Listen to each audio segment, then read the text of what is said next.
1.4 million in 3 hours selling from stage. How the hell did you do that? It took 12 years to do it in 3 hours. That's the reality. 99% of all of my talks is actually persuasion, and then 1% is actually just delivering a really killer offer that's just going to make sense for some and not sense for the others. And I don't care to convince the people who aren't buying. There's 3 things that people need to be sold on before they actually buy anything. First thing they need to be sold on is you as the speaker. They need to be sold on the product, the thing that you're actually selling. So the vehicle, they need to be sold that this thing that you're helping people do, I'm actually sold that it can help me go from A to B. And the third one is, the most important one is, 1.4 million in 3 hours selling from stage. How the hell did you do that? How did I do that? 12-year overnight. It took 12 years to do it in 3 hours. That's the reality. I see a lot of people these days trying to emulate this, and because it is the best way, I think, as a coach. I mean, like, you teach sales, you fucking love DMs, and now you're teaching me DMs. And like this is the fucking reason why I haven't built a sales team. I fucking hate it, but it's great. And so what I've done so long is one to many, right? But now you're doing one to many as well. But you're putting them through your sales. But like one to many. I see a lot of people trying to do this now, and it's fantastic. I think it allows a big freedom, big revenue, a lot of leverage in it.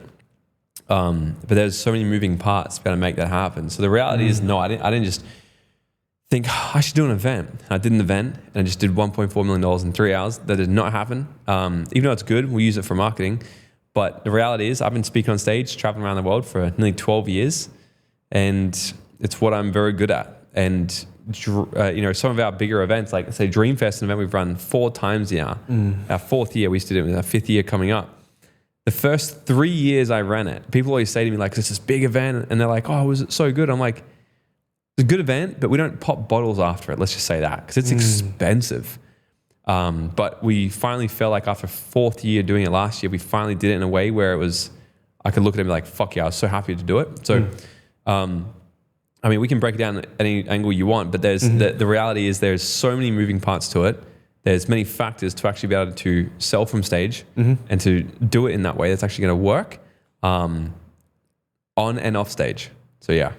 Dreamfest is how I got to know about your brand. It's like people here were just like, there's this dude who's running these fucking crazy events in Australia that are it's pretty much the largest event for personal development, right? Or would you say in Australia?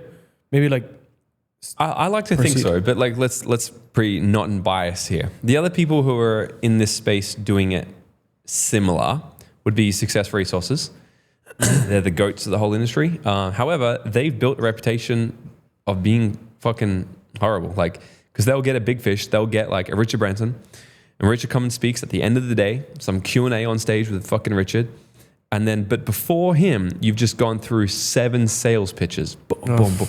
And you're just slaughtered. So they may have 2,000 or 3,000 people in the audience, but people fucking hate it. And so I wouldn't call that a success event. I would call it, you just watched 7 webinars to then see Richard be interviewed, where you could watch any of this online. But I see their events actually going downhill. Why? Because look, podcasts like this. If I want to get value from Richard Branson, I can get on YouTube and watch any of his other interviews he's done and get a lot of value without having to go sit through 7 hours of being punched in the face by these fucking idiots who I don't even know, trying to jam their product down my throat, right? So I think their event's going downhill. So I don't know anyone in Australia, and I could be wrong. I don't know anyone personally who's running an entrepreneur conference, a personal development, a growth event to the capacity that we do with the amount of people we have, the duration that we do. So ours is 2 to 3 days long. So a 2-day conference, then an after party on day 3. And last year we had nearly 1,000 people, both in person and online. So yeah, I guess probably we are the biggest. So this time last year I ran a mastermind, and we get a lot of personal development people. So 70% of our clients are actually personal development, roughly.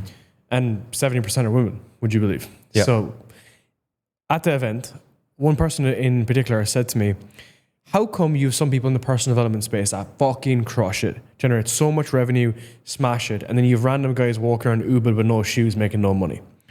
And I was and I really, really thought about it, and I still think about it to this day. And if I look at Mind Valley, I know there's mixed opinions, whatever. If you look at Mind Valley, what did they do that the guy in Uber with no shoes do? They added in the revenue component as an assumption if you fix the thing. Stephen Bartlett gets up and he's like, mindset. And then it's like, oh, Stephen Bartlett's rich, mindset associated to this. And you can kind of find the overlap. And that was kind of my assumption based on it. And I think like if you look at something like Mind Valley and the inner workings of their business, VSL model, all this kind of stuff, that seems to me why some of those personal development businesses grow. And I think if I looked at yourself, like you have a nice marriage between personal development and entrepreneurship.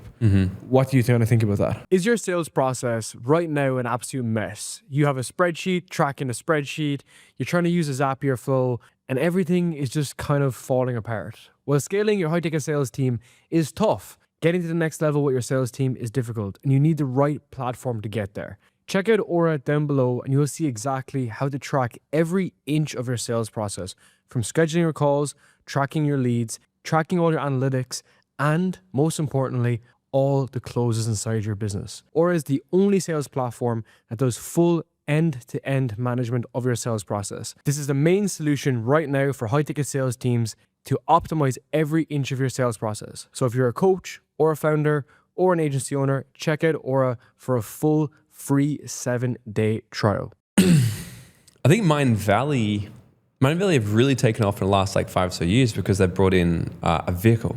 They brought in life coaching. They weren't a life coaching company, but now you can become a certified life coach. And then what do you want to do after you become a life coach? Sell it. You're going to make money. Exactly. So you become a life coach, then what they would absolutely have on the back end is business development.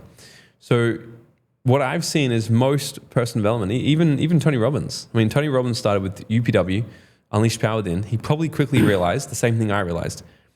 It's great and I can change their life, but most of these people are broke.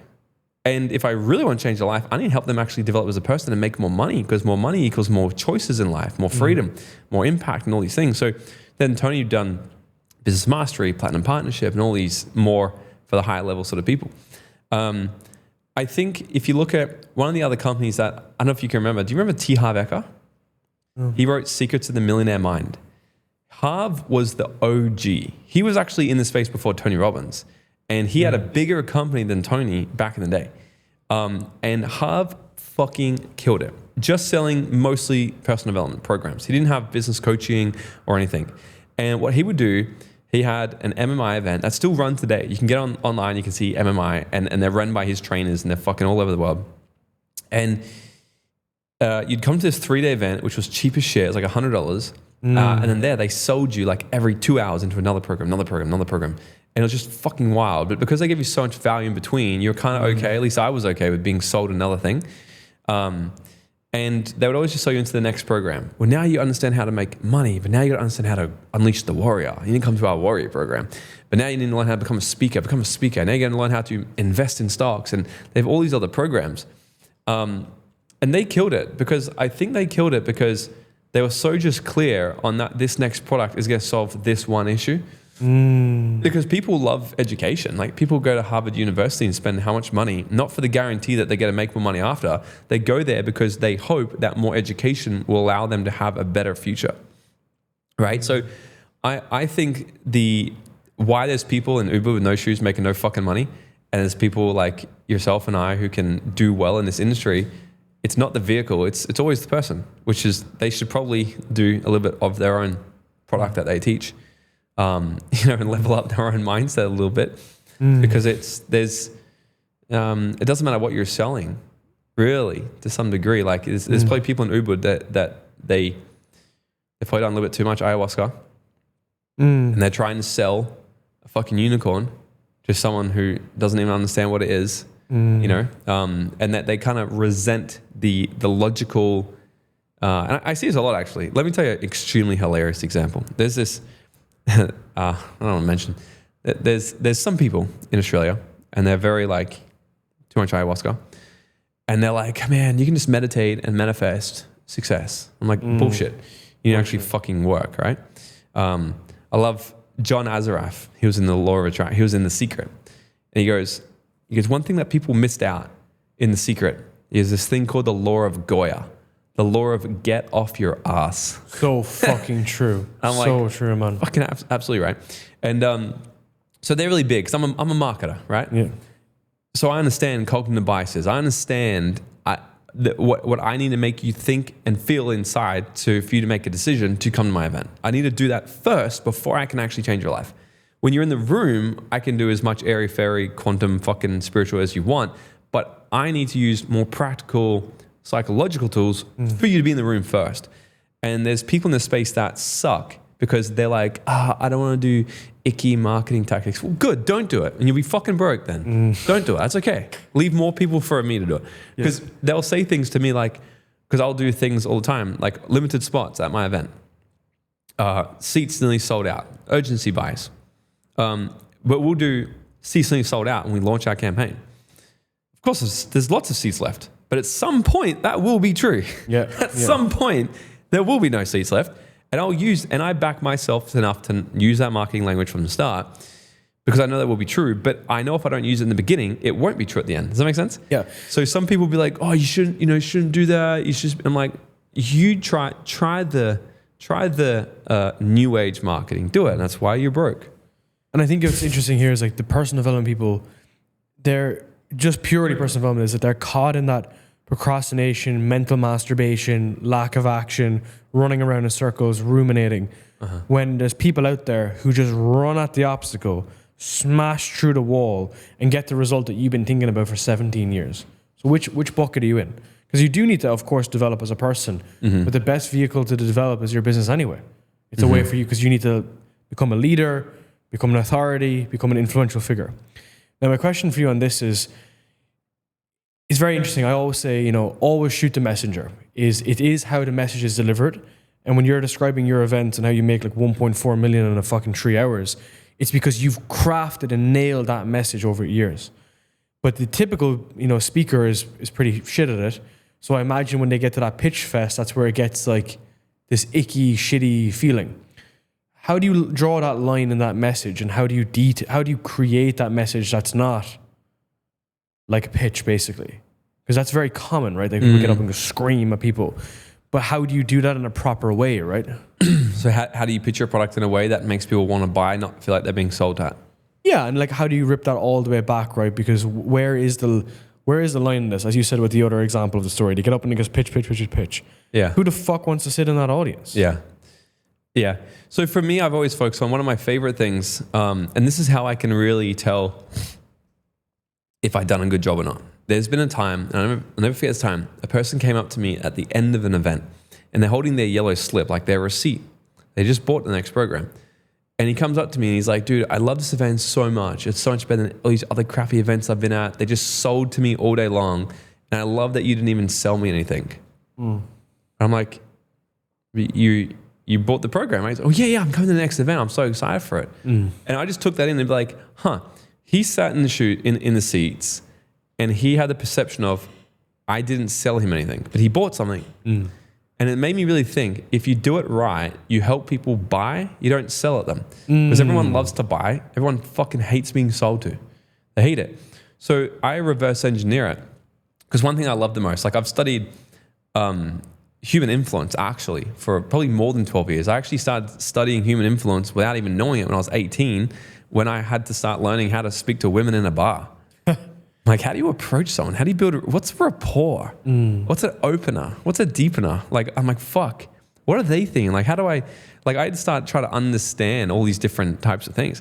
And I've just obsessed on this. So now what happens is I'm able to use what I'm probably an expert in, which is human influence and persuasion in all elements of business. So the question is, how do you get somebody in the state before you make your pitch going, fuck, I really need help solving this problem? So then when you give them the pitch, they go, oh my God, it's exactly what I've been looking for this whole fucking time. And I can't believe that this guy is about to help me do that. And then they go, I'm going to buy. Right? Make sense? So you got to get somebody in that state. And how I do, so essentially what I try to do is I help people buy, I don't sell to them. So 99% of all of my talks is actually persuasion. And then 1% is actually just delivering a really killer offer that's just going to make sense for some and not sense for the others. And I don't care to convince the people who aren't buying. I'm there to find people who are ready, and who want that. And if I deliver my offer in a way, they're gonna be like, fuck yeah, I've been looking at this for ages. But the reason why they say I've been looking at this for ages is because I made you think that for the last 2 hours of my talk. So how do you do that at scale versus in like a sales call setting where it's like, oh, you have this specific issue, here's what happens, here's the consequences, let's map that out. Like, how do you do that at scale? Yeah. So there's 3 things that people need to be sold on before they actually buy anything. The first thing they need to be sold on is you as the speaker. They need to be sold on the product, the thing that you're actually selling. So the vehicle, they need to be sold that this thing that you're helping people do, I'm actually sold that it can help me go from A to B. And the third one is, the most important one is, they need to be sold on themselves actually getting into the vehicle and doing the work. And I reverse engineer these 3 things. And I'll sit down before any talk, and when I consult with people, so I'll consult with people like, 6-figure type stuff, and we'll craft their whole pitch and their event and all this stuff. I always start with that, and I just go, why won't they buy? What's going on in their life right now? What is the reason that they tell themselves in their head? What's the internal story that they say to themselves that they're not good enough, they can't do this? What's the external reasons that they might blame? Oh, but it's just not the right time right now, but this won't work in my business. And what objections or stories or limiting beliefs may they might have about the vehicle, about the product you're offering. And if I can get really clear on these, I'm just going to be crafting a talk in a way that's going to overcome all of these beliefs. Like what I'm great at is just changing people's beliefs, right? And fast way to do that is change people's perspectives, right? If you only have a belief of a certain subject because you're viewing it through a certain lens. If I can change the way you see something, you're going to change the meaning you have to that thing. When people think, I've got to do the work for these years to change my limiting beliefs. No. Talk to me for about 60 seconds and you'll probably walk away feeling not very strongly about that belief anymore. Right? Like, let's use an example. So I was at dinner with my brother. I'm at dinner with my brother, and he's my little nephew. I forget how old he is now. Maybe at the time he was 5, 6 years old, running around like a little fucking psycho. And my brother goes, oh yeah, he's diagnosed with ADHD. I said, oh. I said, so you got to change his diet or something? He's like, no, we've got him on all this medication. I said, medication? Why are you on fucking, he's 5? And he started, he's like, oh, you're one of those people. So I was like, okay, he's me with a lot of resistance. I was like, how can I get him to see that his son having ADHD is actually amazing? Because the reality is he's got it, right? So how can I get him to actually see it as a beautiful thing versus a negative thing? So he's like, we didn't even medicate this guy. So I said to him, you know the crazy thing? I said, you know the beautiful thing about having ADHD, about him having ADHD? He goes, what? I said, it's going to be so useful later in life when he becomes an entrepreneur. See, I took the behavior, same behavior, but I took it out of context. So in one context, him as a 5-year-old, having so much energy he doesn't know what to do with, in that context, bad behavior. But I take the same behavior, put it in a context where that behavior is actually approved. In entrepreneurship, in business. I thought I just got a cheer from someone. I was like, yeah. No, she's very critical. So you take the same behavior, but I put it into a context where it's actually accepted. And then you'll change your view on the behavior. And I literally saw it in a second. He goes, yeah, actually, that's true, actually. And changed his perspective of the behavior. The behavior he thought ADHD was bad. I changed and that's actually really, in this context, sure. But what about when he's an entrepreneur, he's got all this energy and he doesn't want to stay in a box? Oh, yeah, that's actually really good. So I spend time trying to do stuff like that. I'll spend time trying to actually shift. So if someone's actually got a belief of like, one of my favorite ones, like analogies, metaphors. If you listen to one of my talks, you'll be like, holy fuck, like this guy is just... Dude, the McDonald's story. The McDonald's story. I was going through your reels and about when they said, do you want fries with that? And if they didn't have that as a function, their business would be bankrupt. And then you use that as an analogy for upsells, cross-sells. Yes. I think that approach that you have to speaking. So this conversation, we can get into so much different fucking levels, like indexes on this. So if McDonald's does it, because you already have a perception of McDonald's, big trusted brand, very successful brand. So if they do it, so I would have tied in an authority bias to that. So I use an authority brand to get my point across. I wasn't trying to sell them anything in that clip, except for I was trying to get them to sell them. I was trying to sell them on the idea of adding an upsell and a side sell and downsell into their business. Everything is sales. Some of it, I'm just trying to sell you on the idea of what I'm going to pitch you later. The other time, I'm trying to sell you on the idea of what you need to be sold on so you can do the fucking thing you need to do. So let's just say, I apologize for interrupting you, but my mind's going fucking crazy. you're running these events and they're long and you're jumping between different topics. How much do you learn? How much do you memorize? How much do you write down? Like, do you script them? Like, what's going on? I don't have any scripts. So do you spend time researching beforehand? And before we move any further, I have one short question to ask you. Have you been enjoying these episodes so far? Because if you have, I would truly appreciate it if you subscribe to the channel to help more business owners grow their online business today. No. A lot of my talks are sort of done. I'll always rock up to an event. So if I'm going to do a keynote, and the beautiful thing about this, like, this is different. What people need to understand. Because in the speaking world, it's almost like people have this like badge of honor, this fucking ego where they're like, I'm just going to feel into it. And I'm just going to like make it up. I'm like, if I catch someone saying that backstage at my event, I want to pull them off my fucking stage. Yeah, 100%. I'm going to put you on my stage because I want you to be prepared. I want you to be excellent. I want you to deliver outstanding deliverables to my audience.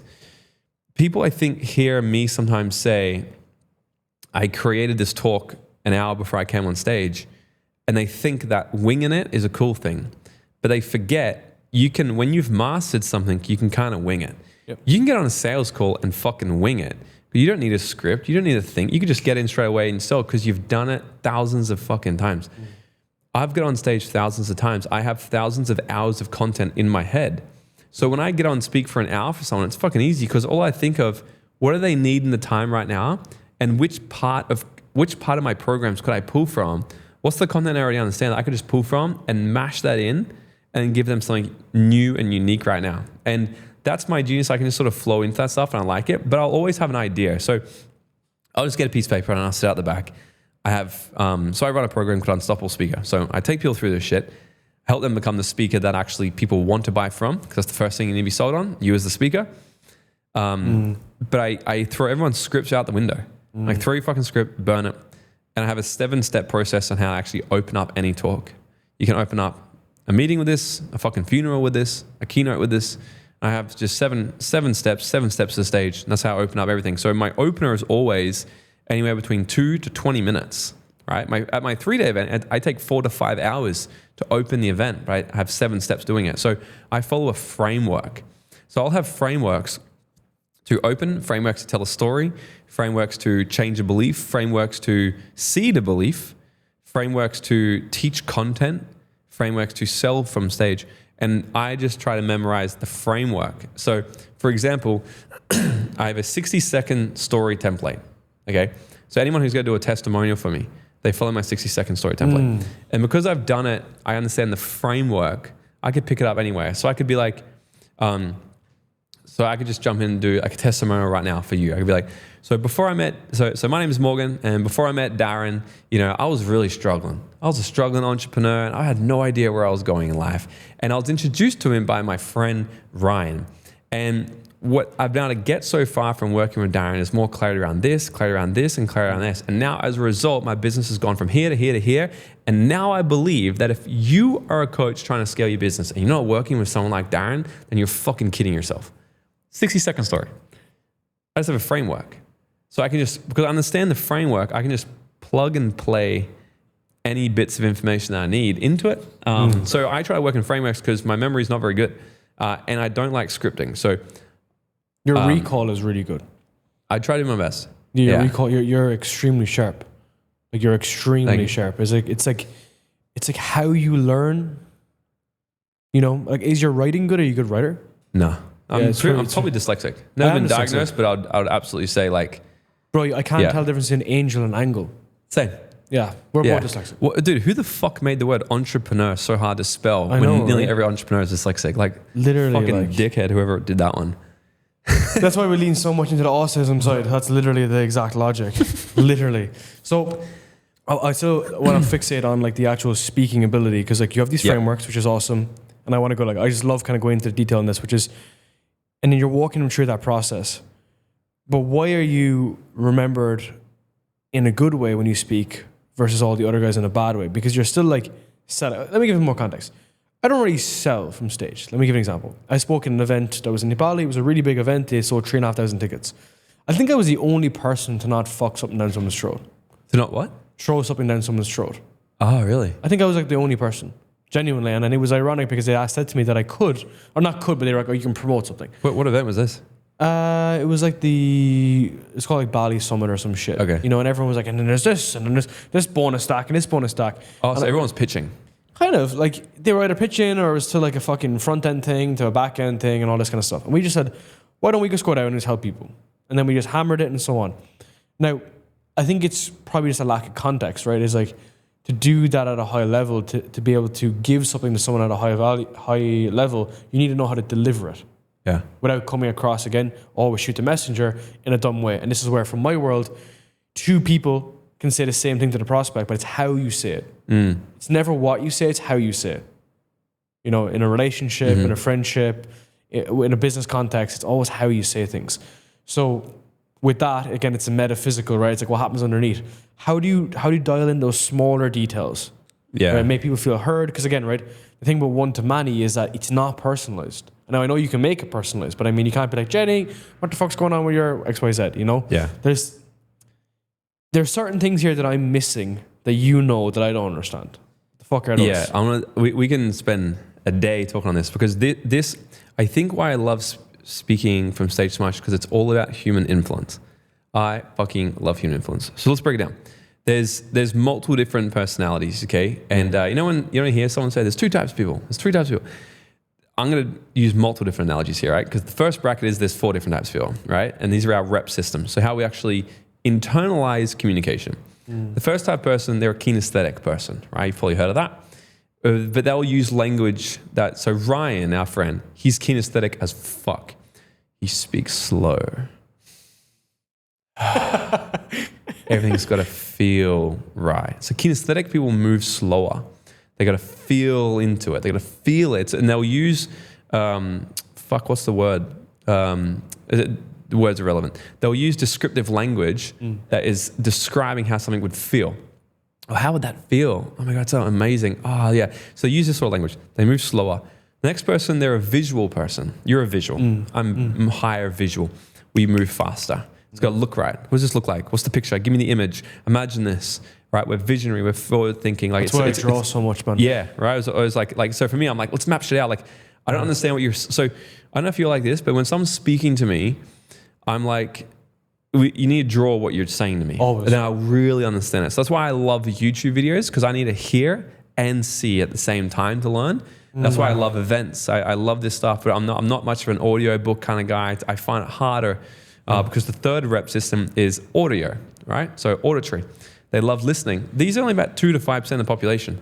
They will really hear. They will hear if there's a scratching of your fucking beard on your microphone. They're like, and it'll agitate them. But they'll say things like, this sounds good. So what do you think of this? Oh, sorry, that's the next one. How does that sound? Sounds like we should get started. But they will use language how they think on someone. So if I'm trying to close you and my whole time I'm trying to build rapport, sales 101, and I'm using language that I understand, I'm going to say, so it sounds like you're here because you want to do more of these. You understand, sure, consciously, but I'm missing the opportunity to really build deep relationship, deep rapport with you unconsciously. What I'd rather be doing is say, hey, looks like you're someone who's a self-starter. Looks like you're someone who doesn't want to fuck around here. So let's get into it. You'll be like, yes, that's me. Yeah. Let's go. High logic. Yeah, No right? emotion. So I'm getting conscious and unconscious connection with you here. The last one is audio digital. These are thinkers. So you're a visual and AD, right? So you think a lot more. You're more analytical, right? So they'll say things like, yeah, I don't know if that's a good idea. Let me think about this. Or like, they'll say more descriptive language that will lead you to believe that the thought's coming from up here or how they're actually processing the image. Well, there's probably no image for an AD, but it's all up here, right? So what I do when I'm speaking, so how do you relate to all fucking people when we're all different? Throughout my language, if I'm trying to invite you somewhere, I'm going to speak along these 4 different types of archetypes. How I'm first going to open up every single event. And if you watch this, I'm going to give you something that's going to blow your fucking mind. Anyone listening to this is like, holy shit. If you want to see who one of the best speakers on the planet is, who use the most covert, unconscious manipulation of a whole population, watch Barack Obama's inauguration speech. And he followed this 3-step process to a fucking T.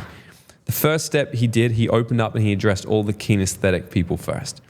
Where you go watch it, he's slow. And he's like, slow start. And he's, my American people. It's so slow where people like you and I were like, get to it.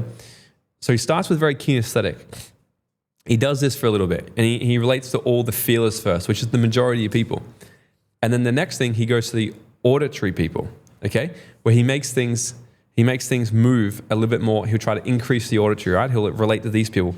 And then he'll quickly move into the visual where he gets onto a proper pace and he starts speaking normally and things are looking like this. The future is looking bright. This is where we're going. And then what happens is within the first, he took about 15 or so minutes by memory to do this. But in the first 15 minutes, he's been able to build unconscious rapport with almost every person in the fucking audience at the beginning of his talk. He can now go off and start speaking about different things, but because unconsciously they're like, I like this guy. And he was one of the most charismatic, most loved presidents of all time, right? Trump is very just direct, like, and we're speaking different archetype there again, but that's what I'll open up every single talk with that as well. So the first 2 to 5 minutes out of my mouth, I'm thinking, how can I go slower? Use more kinesthetic language. And I'm going to increase my tone. And who's excited? Who wants to have fun? Yeah, high five the person next to you. Yeah. Are you an agency owner, coach, or consultant looking to scale your online business? At Volks, we help business owners scale their online business with content. We help them specifically build a high-ticket offer, create content that turns into clients, and also help them with the sales process to make sure every single call that's booked in your calendar turns into a client. If you want to see more about exactly how we do this, hit the first link down below and watch a full free training on how smart entrepreneurs are building a business in 2025. Can we double tap on the Trump thing? Yeah. Because I think it's a great example for an antithesis of Obama, which is he speaks more to the entrepreneur. Trump's done something completely different. Where he's probably taken, I would like to say he's probably not aware of what he's doing, but Trump is where he is in life because he knows how to persuade and influence. He's done the old-fashioned us versus them. Andrew Tate done the same thing. Anyone who's built a really big movement has a strong us versus them. Trump's come in and been, it's America against the fucking world. Where every other president before has been like, oh, but NATO, oh, but this country up. He's like, I don't give a fuck. America. Like America great. And he's like, the immigrants this. And he's turning everyone against other people. So what he does is he's building an identity in someone. He's building the identity of, if you're an American, then you should like this, this, and this. You should want to see us win. You should want to kick out the immigrants. You should want, this is why America. So he got you to buy into the identity again of an American. And he was so good at that. What does it mean to be an American? Everyone's wearing the MAGA hats and all this shit. And he's really against what it means to be un-American.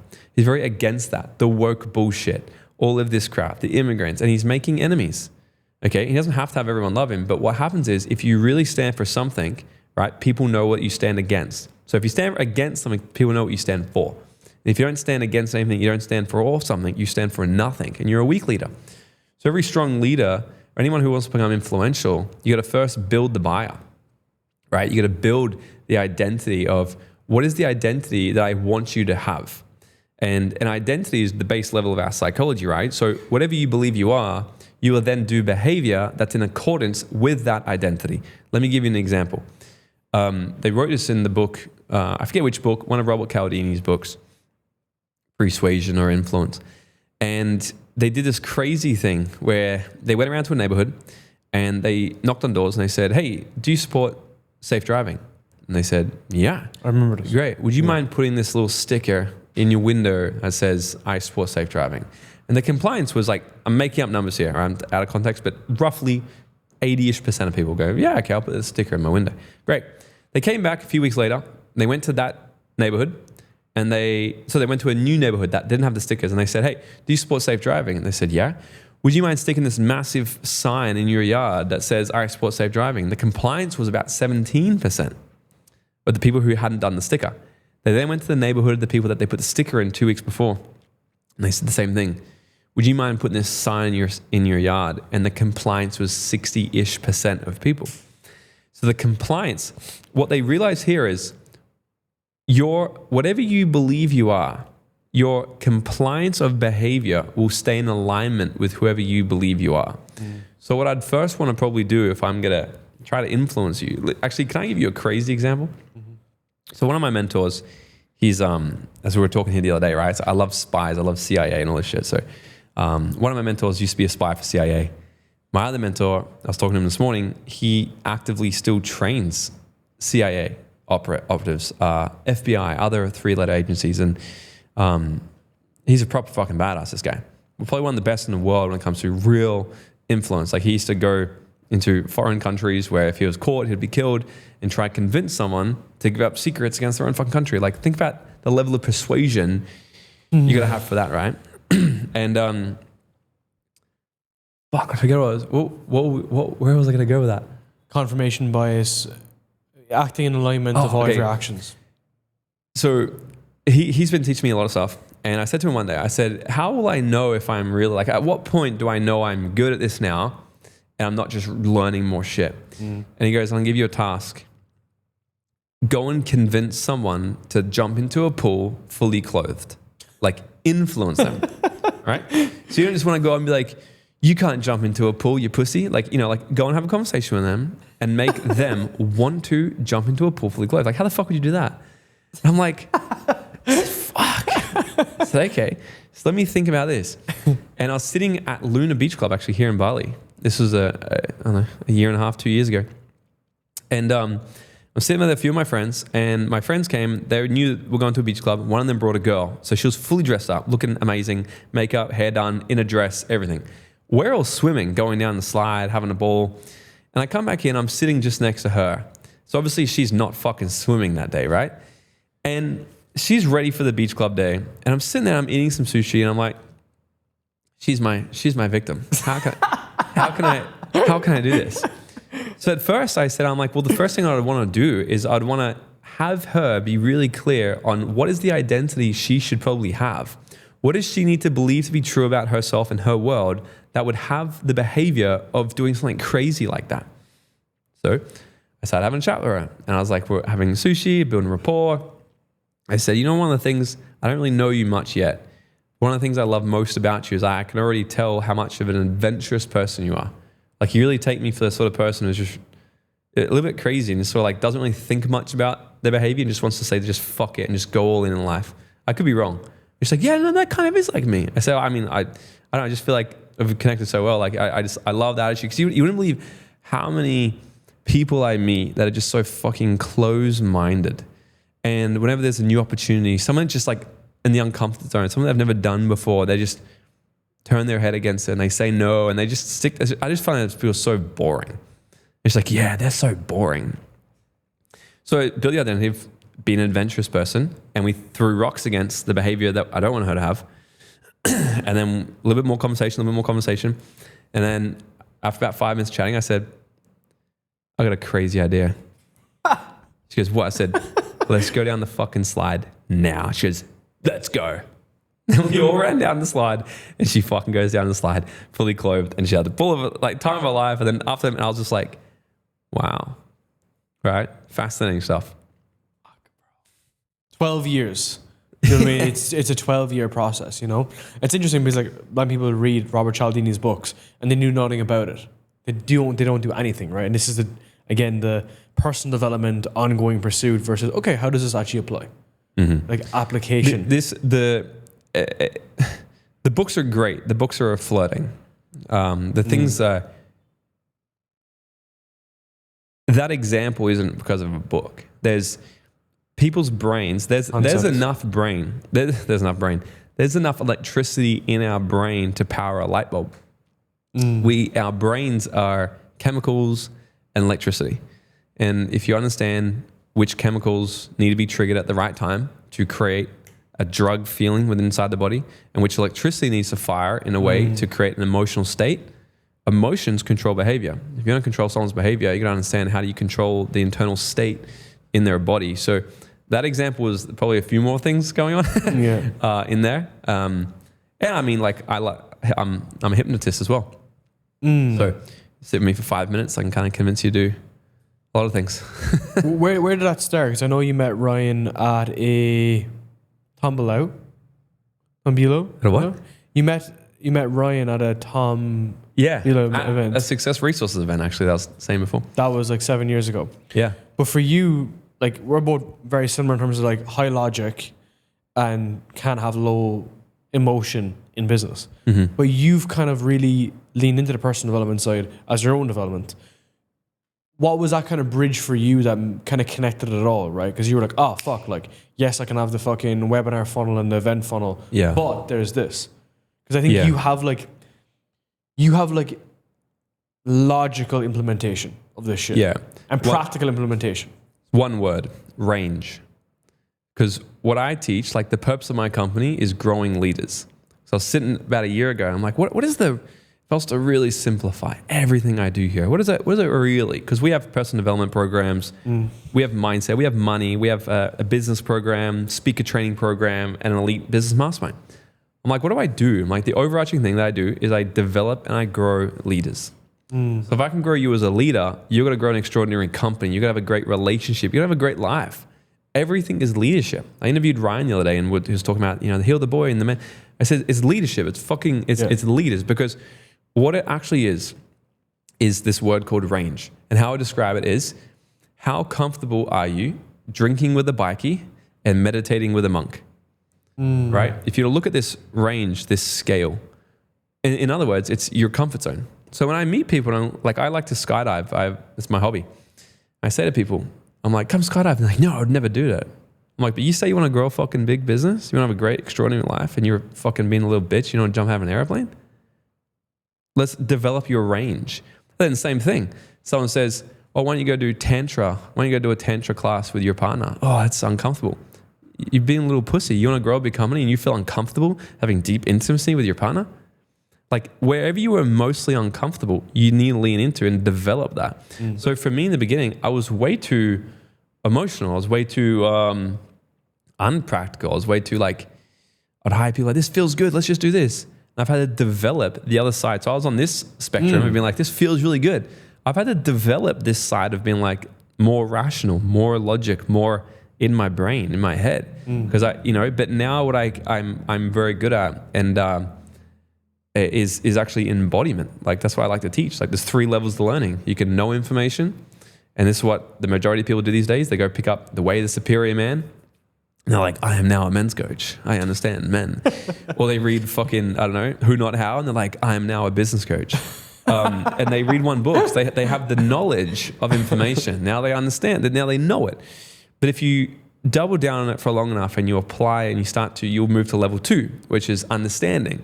Now I understand this topic so well. I've applied it to my own life, applied it to other people's. I get it. I could teach it to someone else. I understand it to the degree I could teach it. But I don't know if you've ever seen the movie Catch Me If You Can. When I remember the scene where Tom Hanks says to him, he's like, dude, I know how you done the fake checks. I know how you done this. I know how you done that. But how the fuck did you teach that class for 6 months and get away with it? When you were 17 years old, you were a professor. And he goes, all I did was read 1 chapter ahead each day. Bro. And that's the education system. It is. Right? Most people get to understanding where they just read 1 chapter and then they teach the chapter they just read. But very few people get to the 3rd level, which is embodiment, which is I've done the thing for so long with every single which way and how where I can embody it. And that's why I kind of joke with the spiritual people, because people are like, why do you take the piss of spiritual people? I'm like, no. I take the piss out of unembodied spiritual people, because spirituality 101 is nothing means anything. But then it's funny, people come into this well and they do some mushrooms and they're like, wow, I'm now enlightened. And they start having all these rules and meaning around their spirituality. It's like, what the fuck? It's such a paradox. It's like, you say you're spiritual, but you can only manifest on a full moon. If you're really spiritual, manifest every fucking day. Fuck the moon. So why I've this isn't like a turning point. This isn't a thing. And this is why I love developing leaders, because it's not a thing. It's the continual development and pursuit of mastery. It's continually finding what is my edges? What is extremely uncomfortable for me in business, in a relationship, in life? What's uncomfortable? Lean into it. Go and become comfortable doing it, because there's a part of our brain, I forget the exact name. I don't want to mention it in case I'm wrong, but that is our major fear response, okay? Now our brain, the majority of our brain is the same as a dog, okay? There's 3 parts of our brain: reptilian, mammalian, neocortex.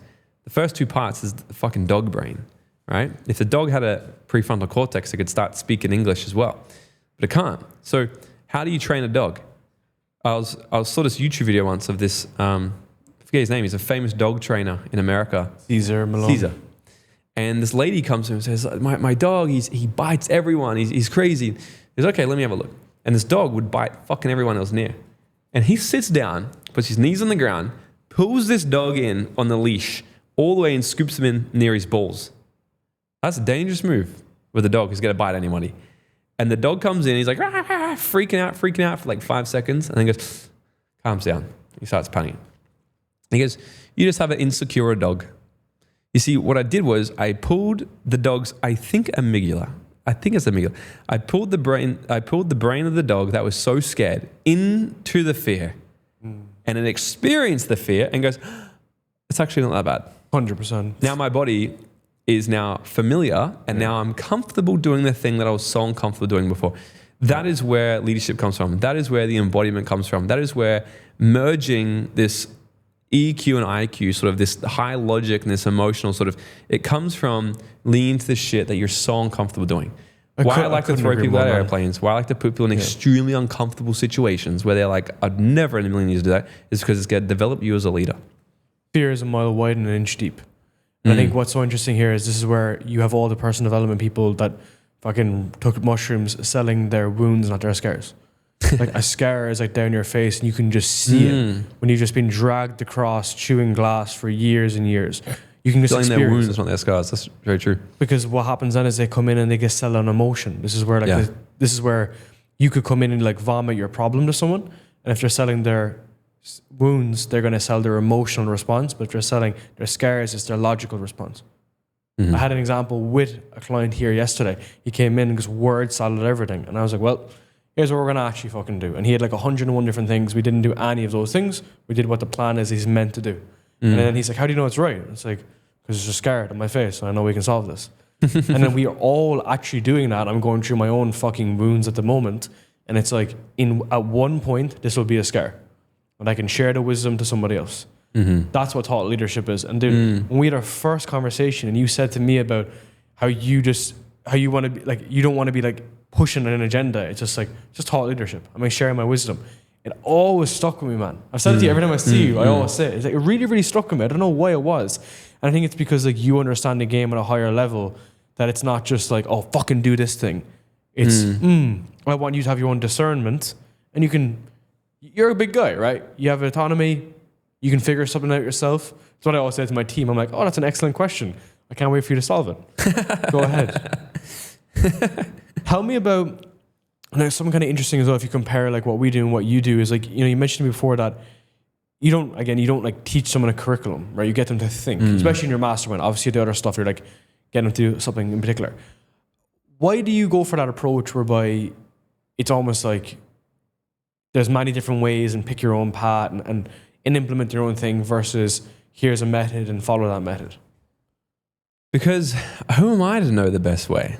I'm 32 years old. I don't fucking know nearly anything about life yet. I could tell you how I've done it. What I understand is we have completely different personalities. Could you be on stage for 3 days at a time, multiple times a year, 14 hours a day? I don't think that's your personality. You love being behind you work every fucking day. I don't want to work every day. I like doing a crazy, intense 3-day event, and then take a whole week off and go on snowboard and not talk to anyone. No fucking clients. No, so like I've designed my business in a way to work for my lifestyle, my values. We all have different values. You're wired in a way where you're an engineer background. You love the details. I'm fucking not. I'm high chunk. I'm super high chunk. I will start the conversation in the galaxy and then we'll come down to Earth where you're like, okay, the details, I need it. Like you're more, which is why you're an amazing operator. And that's my weakness. And that's why I'm starting to lean more into this. It's extremely uncomfortable for me to be like, I could have a fucking conversation. Like, look at, what do you mean? Like my team are like, or it's not working. I'm like, looking at the software. I'm like, that's why I like that you put nice graphs in there for me. I'm like, lovely, beautiful, high chunk data. I'm like, that's what I fucking want, right? But I'm like, to pull up a spreadsheet, I'm like, fuck this shit. Like, so what I know is not everyone's gonna be like me. So I don't like to teach, and I sort of like to teach in this way where it's like, I don't want to tell you to do things my way, because you may find like somebody may start doing it a different way and see more results, and then be like, well, you told me to do the wrong way for so long. I'm like, I told you what worked for me. So what I've really spent a lot of time on trying to actually develop principles. And, you know, so I've made a whole 77-minute course on this. Actually, it's like 5 stages to scale any business. And I'm like, if I can just simplify scaling any company, there's only 5 actually main areas. The first area is sales, right? Like really developing the sales. So I teach like the high principles. Like, so there's principles of sales. There's certain things you got to have dialed in at different levels of your business. You have one dialed in offer, one good sales channel, one way to actually get clients. I'm like, how you get that client is up to you. Like if you're a very B2B type thing, maybe you want to go on LinkedIn. I don't know the first fucking thing on LinkedIn. I have a LinkedIn profile. I have no idea. But if you're someone who's selling something like myself, or like coaches, and like I'm biased, I think one of the best ways, if you're geared, if you have the charisma and you want to speak one to many, I think that's one of the fast ways I can get quick results. But if you're someone who's like, I don't want to develop that skill yet, great, then let's do sales calls. Because you can develop that skill faster than what you could having to develop speaking one to many, right? So, but there's principles in the sales section. Then marketing. There's principles in marketing that are fucking timeless, right? One message, one ideal client. Like there's things in here. Use cognitive biases. Use the right ones at the right time. There's principles there. Operations is the third step. There's principles in operations. There's the right way to sort of develop processes and an SOP, an operating system. Like use EOS. You either use EOS or scale up, or you don't. And if you put one of them in your business is going to be operating better. There's a phases to develop your client experience better. Then the fourth stage is leadership. Once you've got sales dialed in, marketing dialed in, your operations dialed in, you got to start developing leaders. You got to get the fuck out of the business, start hiring and training people, developing management levels, an ELT level. And then the last level is empire building, which for me is just never ending. Empire building is continually developing new talent, hiring new talent, doing deals, joint ventures, partnerships, acquiring other companies, buying other companies, starting other companies that you can bolt in and develop this whole, empire. So how I teach people is sort of based off these principles. And that's why I might bring people in our last event. I had someone come in and say, Facebook groups is the best thing. And literally the next speaker was, school groups are the best thing. Facebook's are dead. And I say, I'm like, some of you are probably confused. What I want you to understand is this. You're the fucking business owner. Yeah. You got to develop the maturity to go, I'm going to take something from there, and then make a decision on what you think is going to be the best. And then you can only make the decision if that worked or didn't work based off your own fucking data. Because she only said Facebook groups works because she makes millions a year doing it. So it does work. She said Facebook groups are dead because it didn't work for her. Choose your poison. Both will work. Pick your own path. What's important is you pick a path, you double down on that path, and you fucking succeed in that path. Every way will work. Find the way that you like the most, that's most natural for you.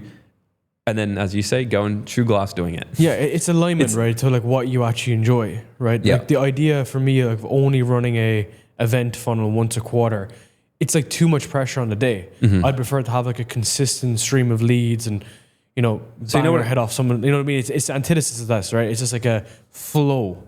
It's like a threshold flow, right? I was speaking to my mastermind people today about this. Actually, I'm like, what I've realized, because now we're scaling to 10 million. That's our next sort of like goal, to go 10 million years. What I've realized is one of the fast ways I think to get to $1 million, because we did over $1 million in a day. I'm like, fuck, I don't know any other way you can, like, I could help you simply kind of put that together, and we could probably really do that in 3 or 4 months. And if you're the right person, we could easily do that. But getting a sales team to $1 million a year first, there's a lot of moving parts. But what you've noticed is once it's built, that can scale. 100%. So what I said to them, I'm like, the problem with what I have, which is why we're really developing a whole sales team and we're splitting it now, is because based off my model, it's like my model is one sales mechanism till you're at $1 million a year. Once you're at $1 million a year, it's about you actually bolt in other methods to get sales. You have to. So now we're bolting in not just events. We are doing calls. We are doing DMs. We are doing emails. We're doing other things now. But the reason why it's important is because for me, I might do a lead-in event. We sell an event, then we don't see those clients again until 2 or 3 months after. Yeah. My feedback loop is about 3 months. Yeah. So I said, I'm like, look at this. This is why I work like a psychopath, because I'm like, I've only got a few opportunities a year to get feedback. And 1 year's gone again. I'm like, fuck. Like now I'm like, we need to pivot this because I tried all last year testing this thing. Yeah. That's why I'm confident we should do this year. But I'm like, the good thing with building a sales team is you can get feedback every day. Yeah. Like, and did that script work? Did that work? And so you can get 365 opportunities a year for feedback versus at the moment I was getting 4 to 8 feedback times a year, right? So, but now I'm building them both in. So now I have... And this is why I love like your autistic approach to things, because in the beginning you were like you were... I've never met someone who built a sales team so fast. I was like, bro, just do the setters first. And then you were like, I have 4 setters and 4 closers, let's go. And I was like, that's not how this is meant to work. But long story short, is like... I was like, I'm going to throw a lot of shit against the wall and something will stick. And then whatever sticks, I'm going to work with that. But the event thing works for you quarterly. So let's say if it was like a million, it's like 4 million a year. Great, whatever. But the challenge is you need to add in a second channel once one is developed. So for us, it was sales team first, webinar second, paid. And now it's like software paid, fucking ding. But what I'm trying to say is like, you got to be a master of one, and then you got to know where the limit is. So I'll give you an example. Getting a DM funnel above 300K a month is brutal, bro. Like you get there pretty quickly, not pretty quickly. We get there in like a year, but it's brutal after that. Like, because the diminishing returns are so low. So it's like, okay, because of that mechanism that's running, let's add that into an event. Let's do in-person events and so on. So you don't want to beat a dead horse. So you need to have the openness to be like event or vice versa sales team. And it's just knowing that that's not going to crank it's like, okay, one observation I've made is like, because people get really good at one thing, they think that everything else is going to happen so quickly. And true, they can get there faster than when they initially started their business, but it doesn't mean it's going to instantly work. So paid for us was like that. It was like, paid's not working even though everything else is working really well. So then we had to just commit more time to it, and now paid works great, right? It's like, that's understanding yourself, right? It's maturity, it's development, it's looking at how most businesses aren't successful for 7 years, and everyone just fucking gives up and just goes into a different business model. You know, it's going to take much longer. Obviously, this is very like cliche, but everyone says this, but then when they're doing it, they're like, oh, but the setter said something stupid. It's like, yeah, that's part of this. It's part of it. You know, you got to get the kind of L's out of the way so you can get the yeses long term. You know. Yeah, there's last year Dreamfest, the year before Dreamfest, I opened up a business talk. My opening sort of line was like, entrepreneurship is fucking hard. Like, no, I said entrepreneurship is a professional sport. 100%. And the sport is getting kicked in the nuts every single day. And if you can't tolerate that sport, get the fuck off the field.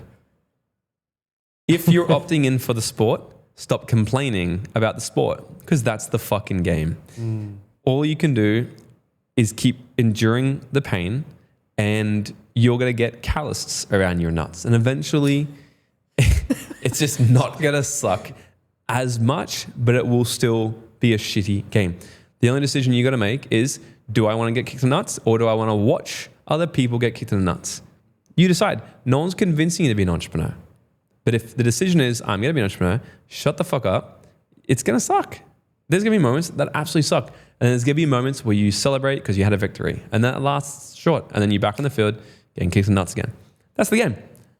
Yeah, and I think it all goes back to your feelings aren't your business, right? Yeah. Like coaches, online business space is like, they're just too emotional, bro. They're just fully transparent. There's just too much emotion. It's like, your feelings aren't your business. You can keep your feelings at home for you and your missus. It's like when you get into the business, operate like you need to do. So whether that's on an execution level or like on like a CEO level, it's the same thing. I had a conversation today with someone that sold 4 businesses. And he was like, this space is just filled with crack cocaine. And then everyone is actually missing the opportunity because they're so fucking emotional. In the coaching space? Yeah, it's like, you know, you got huge distribution, huge channels, huge partnerships. You know, my big thing for me this year is partnerships. Because what I've learned is the whole idea of going together makes us so much better than fucking competing with everyone, right? And it's like everyone, so like you don't have a business problem, you have a business owner problem. And the business owner is the one that blows up the business. So if you can just not fuck things up for you and everyone around you, you're going to be fucking wealthy.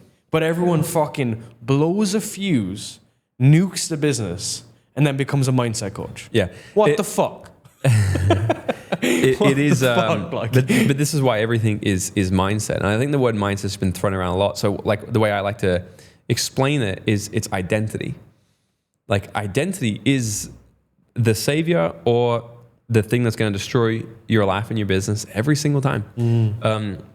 Why it feels so hard for you right now is because your current level of identity doesn't match where you want to be.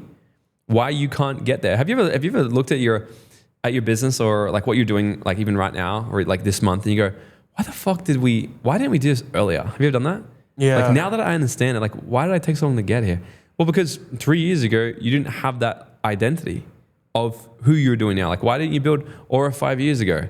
Well, like 5 years ago, you couldn't probably withstand that. You didn't understand it. But now you're like, oh, I feel so easy because it feels right now. Right. And I just saw time. I was getting in the elevator the other day with my partner. And I said, oh my God, why did I take so long to, because she goes, you've really grown a lot this year. I said, yeah, I know. I'm like, I don't know why the fuck I decided to do it this year and not like 3 years ago. Yeah. I'm like, well, in reality, I was like, fucking was doing it 3 years ago. I was growing at the capacity that I could withstand 3 years ago, and it keeps growing every single year. But it's the identity every single time because there's this thing called the law of sustainment. There's a thing called the law of sustainment, where essentially your identity you currently have here can only sustain the results you're currently getting, okay?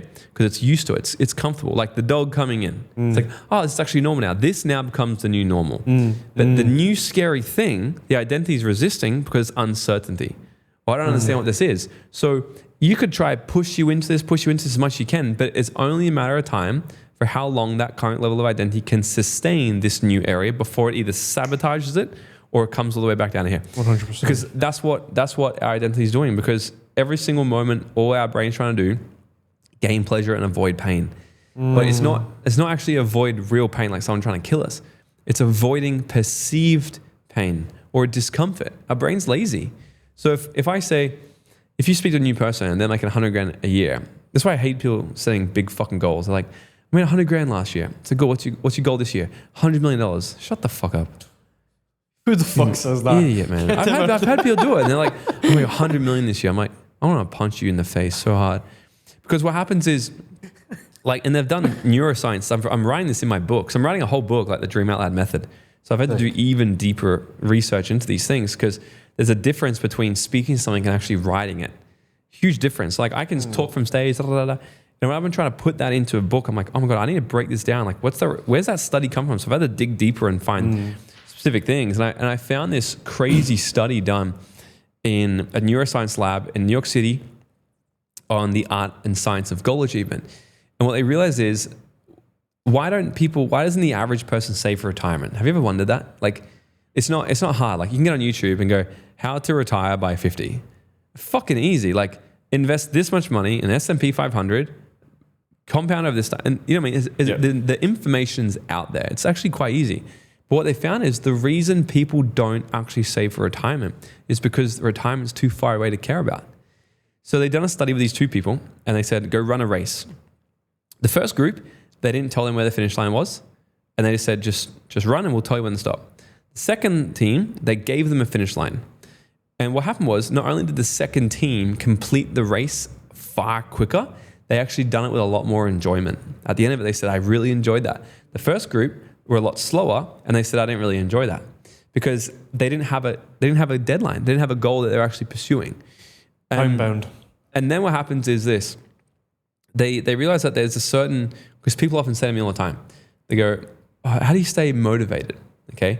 And the reason probably why you're always so motivated is because you have a very fucking clear goal. You have a vision, then I bet you'd have annual goal, quarterly goal, monthly goal, probably even weekly goals. Yeah. 3 years. Right. And you have very clear what you're actually running for. And it's in your timeline short enough to excite the shit out of you. The reason people need motivation is because they don't have a meaningful goal that's set in the right timeline. So here's what happens. If someone sets a goal too short, so let's say they make $100,000 last year and they go, this year I want to make $120,000. It's an increase, but it's not a big enough increase to change their life. So what happens is there's this part of our brain, okay, in our body, our systolic blood pressure. When this increases, it actually releases adrenaline. If you have an adrenaline through your body, you're fucking moving. You're very motivated if you're filled with adrenaline. If your systolic blood pressure is low, no adrenaline release, no motivation. So if their goal is too small, okay, or too close to you, it doesn't rise the systolic blood pressure. Same thing happens if the goal is too far away. So like fucking Sally, who goes, I made 100 grand this year, and this year I'm going to make $100 million. The brain goes, that's so big, I can't even understand it. So I'm not getting excited enough to actually run towards it, right? So the same thing happens. If you set the goal just like so far away, your brain will go, that's going to be, it's the juice isn't worth the squeeze. So I'm not going to rise the systolic blood pressure. So our brain doesn't say, that's important, I must focus on it to stay, to win, to gain pleasure or avoid pain. So the brain goes, well, I'm not going to increase the systolic blood pressure, I'm not going to release adrenaline, I'm going to do the same fucking thing I've always done. So the science is, we need to find, what I like to do now is, I just ask one question. I'll sit, and I've done this, and I figured this out. I was sitting in the sauna at home. I go, we made in 1 year, a few years ago, it was in July. The first 6 months of the year, we made, say, $1 million. It was in July, and I go, could I make another $1 million by the end of the year? And I go, sure. I said, good. Then do it. I said, okay, I'm going to start doing it. I go, if you can do $1 million, do 2 million. And as soon as I said 2 million, I said, I felt my body, let's go, holy shit, that's scary. That's when you know you're on the money. Like, that's frightening. How the fuck would I do that? Good question. So then the question is, if I was going to do that, how would I do it? Yeah. And what happens is, the reason why people lose motivation is because they get clouded with judgment, and they've got so many ways. So if you set a small goal within your comfort, you've got 1,000 different ways you can actually get there. But if you increase it, you've only got a few ways to get it. And if you ask yourself the question, if I had to do it, if my life depended on it, how would I have to do it? You'll come up with a resourceful answer. Right? And that's what I did. I said, fuck, I could do 1 million, but how would I do 2? Well, if you were going to do it, how'd you do it? I go, I would have to do this, and I'd have to not do that. It's what you don't do. I said, okay, then do it. You know what happened? We did 1.5 million. So I did 50% more than what I was actually already setting for. And imagine if you set the goal of 4 million. Yeah. It's like if you try to make 100 when you're trying to make $100,000 extra a month, you're missing out on making the $1 million a month. So there's a gap that you're making the wrong decision. One of my friends, they're doing 10 million a month with software. Wow. He just made decisions that were driven towards him having $1 billion valuation, which is what he has. It's fucking mental. 10 million a month. It's 120 million ARR bootstrapped. It's like, what? What world do you live in? And man, I want to say a huge thank you. Let's do another session. I want to do a super dialed in whiteboard session with you. This is fucking great, dude. We can absolutely rip it. But man, you're a legend. This is awesome. Thanks for having me on, man. Thank you, man. We could chat all fucking day on this stuff.